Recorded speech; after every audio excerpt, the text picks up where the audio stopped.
Hello, YouTube. So some crazy things are happening in the Ukraine-Russian war. This is kind of a new development.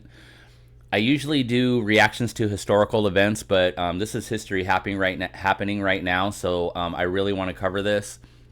I am a Marine veteran, so these have real-world consequences, and there is a real war going on right now. So let's take a look at this.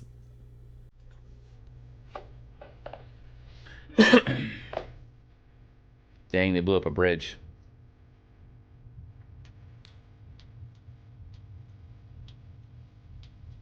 Ukraine is trying to make it difficult for Russia reinforcements to reach front lines, striking bridges at rail hubs.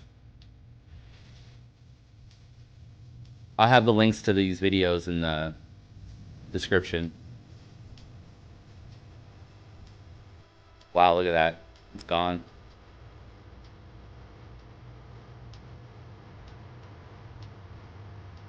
Це зараз основне завдання наших оборонних дій загалом – знищити якомога більше російського потенціалу війни і проводити максимум контрударної роботи.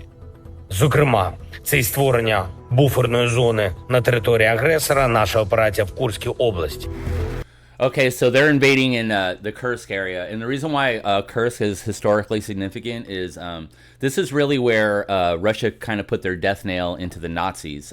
The Nazis kind of had this huge offensive going into the Kursk area, and Russia was ready for them, and they kind of beat the shit out of them, beat them back. So this is historically significant, but also there's some new developments, because from what I understand, the Baltic states are willing to kind of oversee or forego NATO's recommendations to help Ukraine.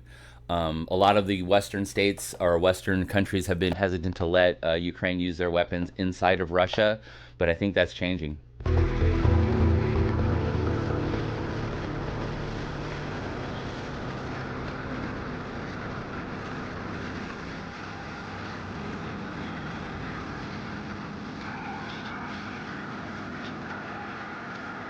Okay, so it's a defensive thing.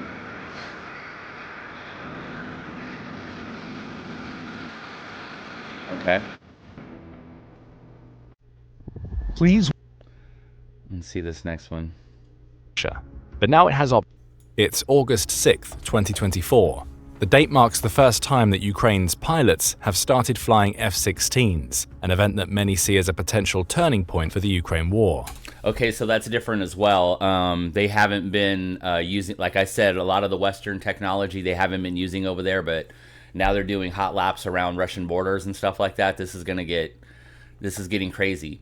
And I heard another thing about a Chinese mercenary that's working with the Russians, and he was describing how, you know, the conditions for the Russian soldiers and stuff on the front line are just terrible. So this is really exposing how weak the Russian military and stuff like that is. Just so you know, like, I support the Russian people, but the Russian government, like, no one's behind these actions and this kind of stuff at all. I feel really bad for the Russian people. I don't think they're into this at all. That's why they're having to hire mercenaries, but let's watch a little more of this. Granted, the limited number of F-16s provided to Ukraine by its Western allies won't allow it to establish full aerial superiority over Russia.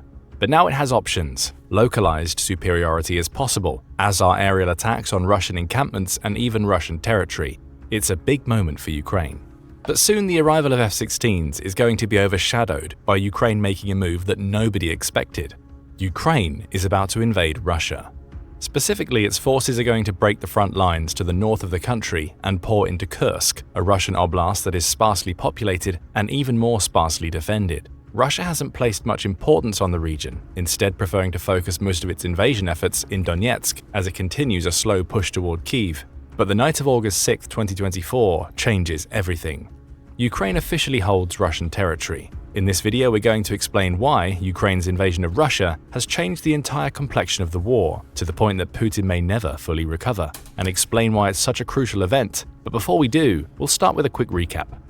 On August 7th, reports started circulating that Russia had supposedly repelled a group of 300 Ukrainian fighters, supported by tanks, that broke through the front lines in the north of Ukraine and entered Kursk. Russian officials claimed the Ukrainian offensive resulted in 5 deaths and 20 injuries, but the implication was that it had been successfully fought off. The implication was wrong. As more details emerged about Ukraine's unexpected foray into Russian territory, it was quickly revealed that this was no small attack. For Russia, the situation was far from controllable, despite the words of Kursk regional head Alexei Smirnov. Instead, Ukraine hadn't just gotten into Russian territory, it was advancing at a rapid pace. Intense fighting marked August 8th, with more details rapidly emerging.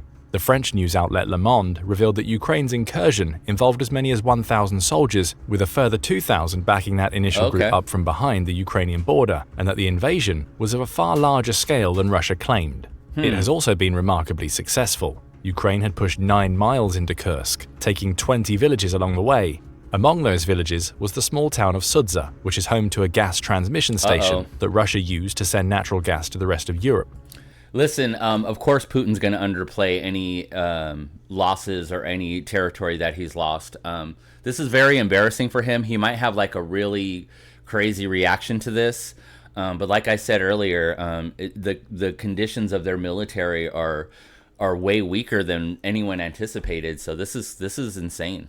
Far from controlling the situation, as Smirnov claimed he would, the Kursk regional leader instead declared a state of emergency. Thousands of Russians have been evacuated from their homes so far, indicating that Russia has failed to prevent the Ukrainian advance, despite all of its claims to the contrary. The advance has continued to August 13th, the date of the scripting of this video.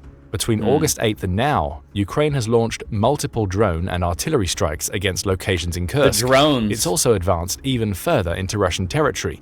August 9th saw the Institute for the Study of War claim that Ukraine had pushed on from the initial 9 miles it had captured, with its soldiers advancing as far as Kromskaya Baiki, which is over 21 miles into Russian territory. That day also saw Ukraine officially confirm the invasion, with the country having remained tight-lipped during the initial 3 days of fighting. More attacks followed in the coming days. Russia claimed that the UK was helping Ukraine with its invasion, with State Duma member Adalby Shagashev saying that English had been heard among the soldiers. That isn't confirmed, and it's just an indicator of just how much chaos Ukraine's forces are spreading throughout Kursk. The strategy was also unfurling. Ukraine was sending small groups of soldiers into villages, bypassing Russian fortifications in the process before fighting and withdrawing to attack elsewhere. Hey, listen, when this war first broke out, I looked into what it would take for veterans to join like the Foreign Legion and help out in this area. That's how much I believe in stuff like this. I don't really like the idea of countries invading other countries. No one's interested in that. That's why when I joined the Marines, when Iraq invaded Kuwait, I thought that was a worthy cause. So this is kind of the same situation. Like, we have no designs on invading Canada or Mexico or anything like that. Everyone needs to just stop tripping, and Putin needs to get checked. Small groups were being followed by larger ones, which consolidated and kept the territory the smaller groups attacked, as Russia's forces found themselves further spread out and confused. This was no quick raid. Ukraine was actively capturing and keeping territory in Russia. Russia responded by sending more forces to the Kursk region, diverting soldiers who had previously been on the front lines in Donetsk in an effort to tackle the emerging problem. I was robbed. They tried to run... We'll stop the video there, guys. So tell me what you think. Listen... This is a crazy situation that's going on in Russia and Ukraine right now, and the fact that Ukraine is actually taking up territory in Russia, this can have some really, really crazy consequences in the near future. So tell me what you think. I do want to do some more reviews of this conflict, and like I said, these governments, they have weird ideas, and I support the people, but all this invading other countries crap, this can't be happening. So tell me what you think. Give me some comments, and maybe recommend some videos for me if there's anything further that you guys, things that you don't know that I haven't covered, and let me know. Thanks a lot, YouTube.